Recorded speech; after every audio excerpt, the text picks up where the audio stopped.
Magandang araw. Ngayon pag-aaralan natin ang Visualizing and Describing Solid Figures Part 3.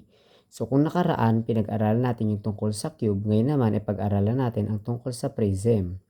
So prism are solid figures with two parallel identical bases connected by rectangular or parallelogram faces. So pag sabi nating prism, meron siyang bases na identical o magkaparehas o magkamuka at parallel yun. Ibig sabihin, kabilaan sila at hindi sila magmi-meet kahit saan pa ito dalhin or i-extend. So ang number 1 natin sa prism ay ang tinatawag nating rectangular prism.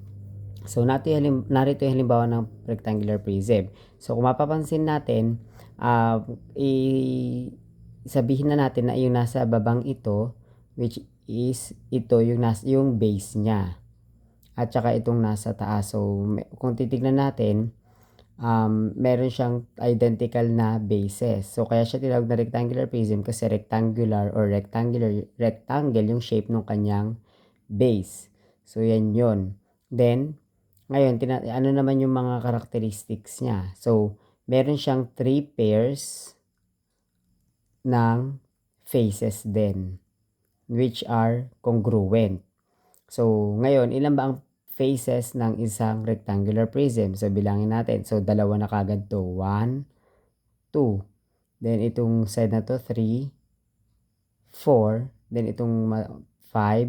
Then, yung nasa likod niya, 6. So, meron siyang 6 faces. Ngayon, ilan ang edges niya? 1, 2, 3, 4, 5, 6, 7, 8, 9, 10, 11, 12. So, meron siyang 12 edges. Ngayon, ilan naman ang vertices niya? So, bilang natin 1, 2, 3, 4, 5, 6, 7, 8. So, meron siyang 8 vertices. So, kung mapapansin ninyo, parang kapareha siya ng cube kasi yung cube, isa rin siyang halimbawa ng prism.